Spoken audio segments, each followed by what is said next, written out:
He raised a toast, then shattered my life in front of 50 people. Sometimes the people who benefit most from your silence mistake it for weakness. Before we dive in, where are you listening from right now? What's your story? Drop it in the comments. My name is Rachel Monroe. I'm 54. And up until that night, I thought I understood what betrayal felt like.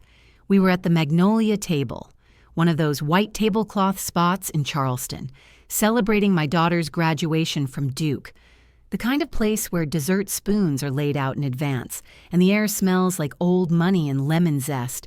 It was supposed to be Lila's night, her moment. She'd earned it. Honors in political science, a job offer waiting in D.C., and a future so bright it almost blinded me. Then Greg opened his mouth. He was standing at the head of the table, holding up a glass of champagne with the kind of theatrical flair he'd always loved, the same smile he used to charm clients or slip past awkward questions. But this time, instead of praising our daughter, he cleared his throat and said loud enough for the whole restaurant to hear, "I've decided to start a new chapter." Without Rachel. For a moment, I thought I'd misheard him. Lila froze. Forks hovered mid-air. You could hear a wine glass being set down across the room. 50 people are friends, our family. Even Lila's college roommates just stared at us. He didn't flinch. He just smiled like he'd made some kind of noble declaration, like this was his movie monologue. I didn't cry, I didn't yell, I didn't storm out.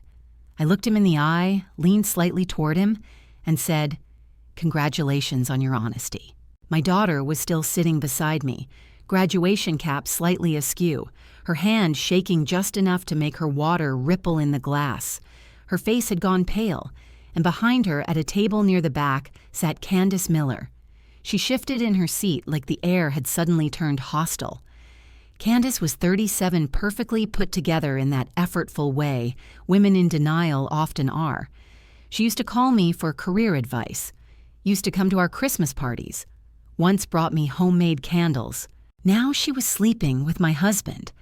I reached into my purse and slid an envelope across the linen cloth to Greg, cream-colored, unlabeled, neat, just like everything else I'd done for the past 3 decades.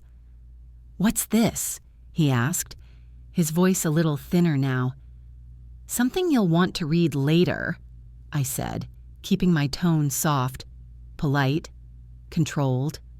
Then I turned to Lila, kissed her on the cheek, and told her I was proud of her and that this day still belonged to her. Then I stood up, smoothed my navy dress, and addressed the room. "Please enjoy your meal. I wish you all a lovely afternoon." And I walked out. No drama, no tears, just the sound of 50 silent stares, the hush of collective discomfort, and the heavy door closing behind me, outside. Charleston's summer heat clung to me like wet cloth, but it felt better than the air in there, more honest. The sun, at least, didn't lie. Then I heard it, the restaurant door slamming behind me, Greg's voice following like a snapped leash. "Rachel, what the hell is this? What have you done? I didn't stop walking." Let him panic. Let him start connecting dots he hadn't realized were already outlined in ink. The envelope had been ready for weeks. Inside a copy of the divorce petition, financial records, photos, bank statements, enough documentation to floor a judge. And, most importantly, a clause from our prenuptial agreement, the same prenup Greg insisted on before we married, back when I had the family money that stated infidelity would cost him everything. He'd forgotten that part. Or maybe he never bothered to read it after the wedding. Greg had always been the big dreamer, the leap first, think later type. 3 career changes, 2 failed businesses, and a brief obsession with artisan woodworking that ended with $11,000 of unsold chairs in our garage. And me, I was the one who kept the lights on. I worked full-time as a finance manager at Merton Holdings for nearly 20 years. I balanced the budget, paid for Lila's private school, stretched Greg's find yourself phases into something that didn't bankrupt us. I told myself I'd launch my own financial consultancy one day just as soon as Lila graduated, just as soon as Greg landed on his feet, just as soon as life calmed down. It never did. About 3 months before that dinner, I noticed transfers I hadn't authorized. Not big ones, $300 here, $500 there, but they didn't match up with anything Greg had told me. He said we needed to tighten our belts for retirement, said he was worried about long-term planning. Meanwhile, he was wining and dining Candace at Ocean View Bistro and browsing listings for beach condos in Hilton Head. It wasn't the affair that stunned me most. It was the sloppiness. He left his phone open one night. The messages were all there. Plans for the big reveal after Lila's graduation. How Rachel won't make a scene in public. How she has no idea about the money. I printed everything. I highlighted. I organized. I made copies. I met with my attorney. Quietly. Carefully. And I filed for divorce 2 days before the graduation. He had no clue. He thought he was playing chess. He didn't realize I'd built the board. So when he tried to blindside me at that restaurant, what he didn't know, couldn't have known, was that the game had already ended. I'd just been waiting for him to show his hand. And the look on his face as I walked away, that was the first honest expression I'd seen on him in years. By the time I stepped off that sidewalk and into my car, the plan had already been set in motion. The restaurant was 2 miles behind me. Greg's voice still rang in my ears, high-pitched, panicked. That was the first time in years I'd heard him lose control. He wasn't used to not being the smartest person in the room. I drove home in silence. No music, no radio. Just the steady click of the turn signal as I made my way back to the house we'd bought 15 years ago, a white colonial with blue shutters and a wraparound porch. Greg used to joke that it looked like something out of a Southern Living catalog. He liked the way it made us seem polished, settled. The truth, I made those mortgage payments. I picked the real estate agent. I handled every inch of that closing paperwork while he was off chasing another dead-end business idea. It wasn't always like this. We met in college. He was magnetic, ambitious, already talking about his future like it was inevitable. I was practical. Numbers made sense to me in a way people didn't always. We balanced each other. I thought. He dreamed. I executed. But somewhere between baby bottles and bounce checks, between him quitting stable jobs and me working late nights to keep things from collapsing, the balance shifted. He stayed at the center. I slipped into the background. Still, I stayed. For Lila. For the history. For the belief that maybe one day he'd come back to himself, or at least remember who I used to be before I became the family's safety net. But 3 months before Lila's graduation, something shifted. I was reviewing our monthly bank statement when I saw a $420 withdrawal from a boutique jewelry store. No birthday, no anniversary, no explanation.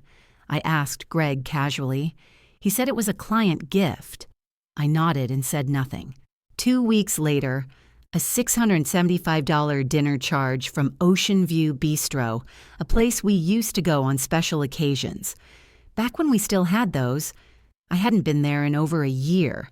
That's when I stopped asking and started watching. I created a spreadsheet, old habits. I color-coded everything: groceries, utilities, household maintenance. And then I flagged the outliers, the dinners, the Uber rides to addresses I didn't recognize, the recurring Venmo transfers labeled with vague emojis. It didn't take long before a pattern emerged, and that's when I pulled the phone records. We still shared a family plan, another thing Greg had never bothered to manage. Dozens of calls to the same number at odd hours. I searched it. Candace Miller.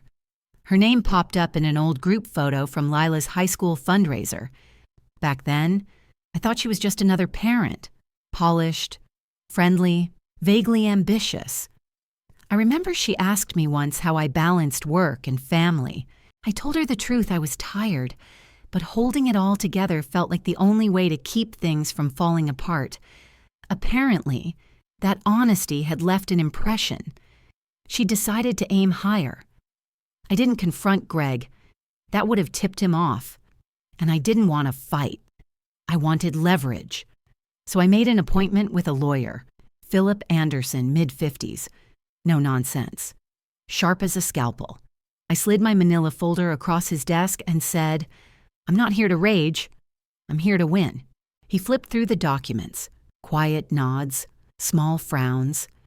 Then he looked up and said, "You've done your homework." It turns out the prenup Greg had pushed for back when we got married, the one designed to protect his future earnings from my modest inheritance, had a fidelity clause. I remembered it vaguely, but Philip confirmed it if Greg cheated. The asset split defaulted heavily in my favor. Back then, I signed it because I didn't care about the money. I believed in the man. Now, it would become the cornerstone of my escape. Over the next 2 months, I documented everything. Bank records, screenshots, call logs, credit pulls that showed he'd tried to finance a beachfront condo, a secondary bank account I traced back to his name, complete with transactions to Candace's Venmo. He was moving slowly, trying to be sneaky. I moved faster. Philip filed the divorce papers the morning of Lila's graduation. They were time-stamped, sealed, and ready in the court system, but not yet delivered. I waited. I needed Greg to feel safe, confident, arrogant. The envelope I handed him at the restaurant didn't contain the full filing, just a preview.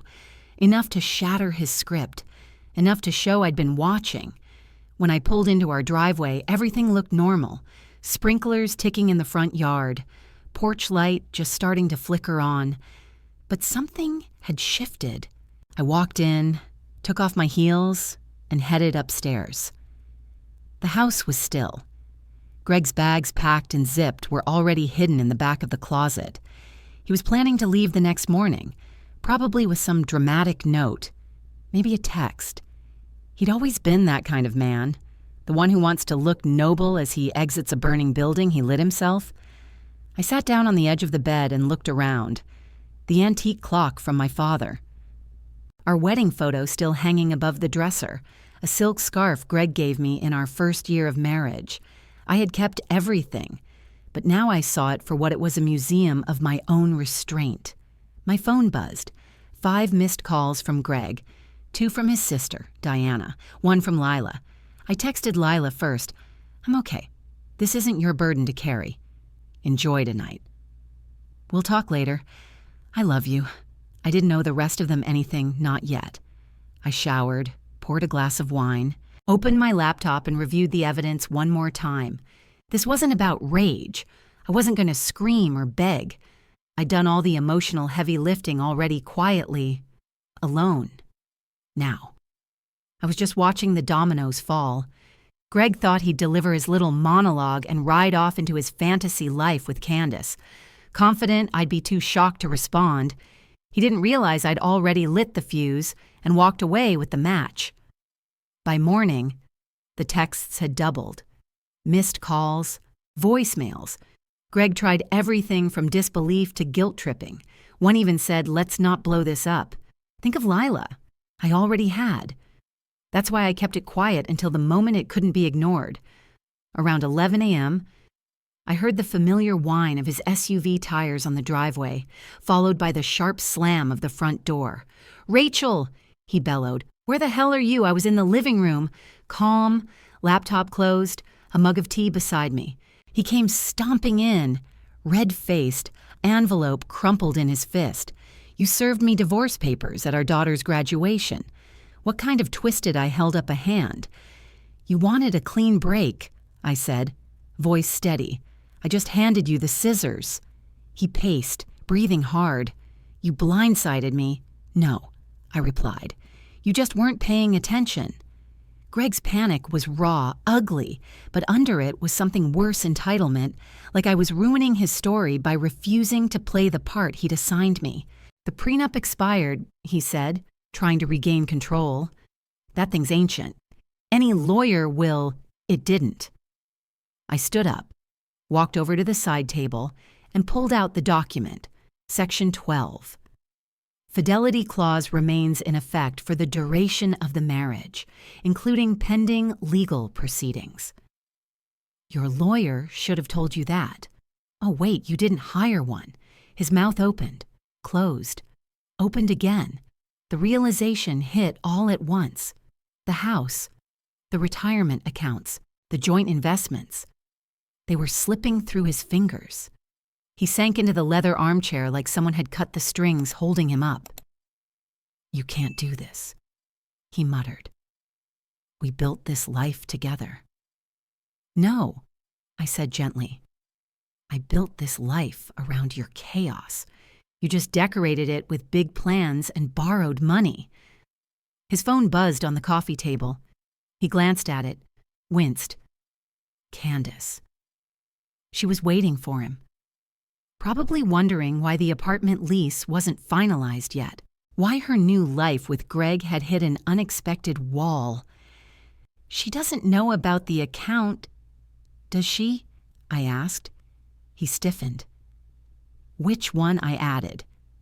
I let that hang in the air. Then, I reached for my phone and tapped open the recording app. I played the clip loud enough for every wall in that house to hear Greg's voice after the graduation. I'll tell her it's over. A public setting is better. She won't make a scene in front of everyone. Candace's voice, and she has no idea about the money, Greg. None. Rachel trusts me completely. That's her weakness. He froze.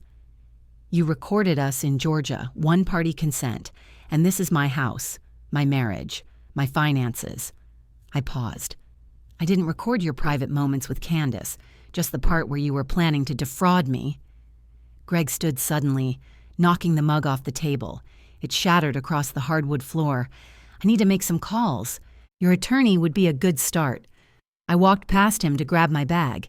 He followed, blustering. You're cold. Rachel. No, I said. I'm just done being warm to someone who always left me in the cold. I was heading to Diana's. I'd packed a small overnight bag hours earlier. She won't take your side, he snapped. I turned to him. She already has. That was the first real crack. The look in his eyes, betrayal turning inward. Diana greeted me at the door with a fierce hug. Her bungalow sat near the university where she taught literature. Books lined every wall. Plants hung from the ceiling, and a bottle of red was already open on the counter. I just got off the phone with Amelia. She said, she's on her way. Are you okay? I nodded. Better than I expected. Diana poured 2 glasses and led me into her sunroom. He actually made the announcement during her graduation party, she asked. In front of everyone. Diana shook her head. He always did love a performance. What did you put in the envelope, she asked. I told her the filing, the financial breakdown, the prenup, the recordings. She laughed, bitterly. I remember when he made you sign that thing. Father had just helped him launch his first company, and he was worried about his future. We both sipped our wine. Poetic, she added, in a ruthless sort of way. Then the doorbell rang. Diana's face tightened. She opened it, and there stood Greg. And Candace. I stayed seated. Candace looked off, eyes darting, hands wringing. Greg, on the other hand, was full of performative fury. Rachel, this is insane. You need to unfreeze the accounts. We can talk like adults. I didn't respond. Amelia beat me to it. She stepped into the room from the hallway, still in her graduation dress, her eyes red from crying. Maybe, she said sharply. You should have talked like an adult before blowing up our family. Greg blinked, as if he hadn't noticed she was there.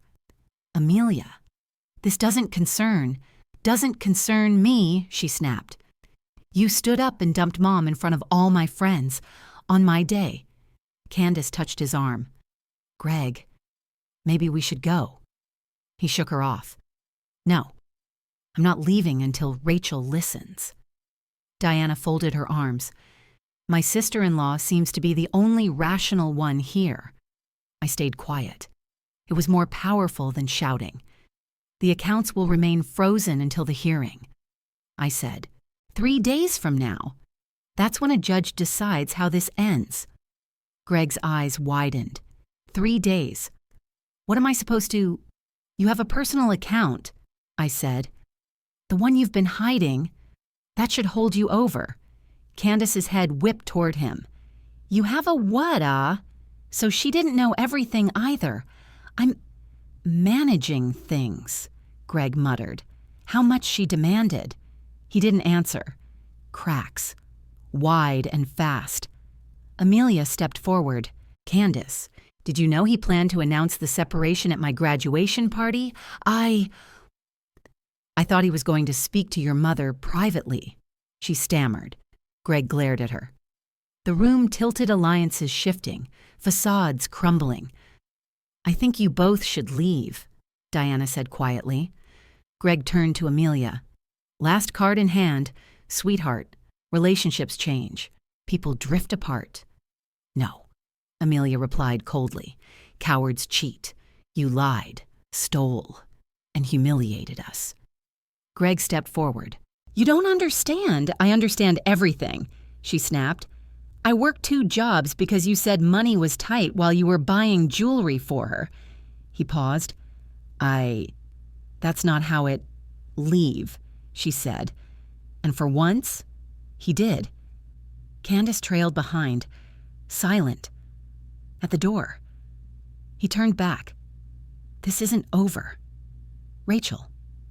I met his eyes. No, it's just beginning. 3 days later. I stood across from Greg in a quiet family courtroom as the rain tapped gently against the tall windows. He looked smaller. Not physically, but something in his posture had caved in. He wasn't performing anymore. No polished speeches, no smug smirks, just a man trying to spin gold from the ashes of a story he lit himself. He had a lawyer, now young, clearly corporate, probably didn't specialize in divorce law. I remember watching the poor guy shuffle through papers, struggling to pretend like he had an angle. He didn't. The judge saw it right away. She was a sharp-eyed woman in her 60s who had no tolerance for drama. She reviewed the prenup quietly, glasses low on her nose. This document appears valid, she said, flipping pages, and enforceable. Greg's lawyer tried to argue expiration. The judge didn't blink. Section 18 covers that. It extends through the full duration of the marriage, including any legal dissolution. Then came the financial documents, transfer logs, account summaries, even a copy of the recorded conversation submitted in evidence. The judge looked over the files, then up at Greg. Mr. Monroe, your behavior represents a clear violation of financial transparency within the marriage. This court will maintain the freeze on joint assets pending full discovery. She paused. The family home will remain in Mrs. Monroe's possession during proceedings, as stipulated in the infidelity clause. Greg's face flushed deep red. He turned toward me, jaw clenched. I didn't look away. This is outrageous, he muttered. The judge didn't even flinch. Mr. Monroe, she said firmly, you signed the agreement. I suggest you review it more thoroughly next time. Hearing adjourned. Next court date set for 30 days. As I gathered my papers, Greg trailed me into the hallway. He looked desperate. Yes, but not entirely broken. Rachel, he said softly, can we just talk? I stopped. We've known each other for almost 30 years, he said. There's history here. That has to count for something. It did, I said, right up until you decided it didn't. He nodded slowly. I made a mistake. I didn't answer. I just walked away. This time, I didn't look back. Word got around fast. Charleston's social circles are smaller than people think. Friends started calling. Some offered sympathy. Others just wanted details. I kept my responses short. Yes, we're separating. Yes. It was unexpected for him. No, I'm not sharing the specifics. Meanwhile, the stories Greg had built of himself as the devoted husband, the loyal father, the successful entrepreneur began to crack under the weight of reality. The beachfront condo fell through. The luxury SUV he put a deposit on got canceled when the funds froze. Even Candace couldn't hold the illusion together. 2 weeks after that hearing, Diana called me, laughter in her voice. Guess what? She moved out. Already, apparently, she said. Greg's finances weren't quite what he led her to believe. She told a friend she didn't sign up for a man with uncertain liquidity. Her words. I didn't even try to hide my smile. Poetic, I said. By then, I'd moved into something new. A quiet office space downtown, just 2 rooms, sunlit and modest. I hung my old CPA license on the wall and printed a new nameplate, Monroe Financial Transitions, helping women navigate change. The work came quickly. First, it was referrals from Diana's campus, other women going through divorce, widowhood, career shifts. Then it was word of mouth. One client cried in my office and left hugging me. Another said she finally understood how her retirement account worked after years of being kept in the dark. I wasn't just helping them, I was helping the version of me who once sat across from Greg, pretending everything was fine. Lila came by often. She'd landed a job with a marketing firm in D.C., but stayed a few extra weeks in Charleston. She brought me coffee, helped redesign my brochure, and started calling me boss lady with a grin. You know what's wild, she said one afternoon, perched on the edge of my desk. If Dad had just been honest, like actually sat down and talked, he probably could have walked away with half. Probably, I said, flipping through a spreadsheet, but that would have required him to see me as an equal. She nodded. Well, he definitely sees you now. I smiled, not because of the revenge, but because she finally understood. The final divorce hearing fell on what would have been our 29th anniversary. Fitting, in its own strange way. Greg showed up looking worn. His business had stalled without my oversight. He'd moved into a small rental across town. Candace was long gone. Most of our old friends had stopped returning his calls. The judge upheld every section of the prenup. I retained full ownership of our home, 70% of our joint investments, my entire retirement account. He walked away with whatever remained in his private account after paying his legal fees. Afterward, he approached me one last time in the courthouse corridor. No audience, no pretense. I know you won't believe me, he said, but I really do wish you the best. I believe that. I said, finally.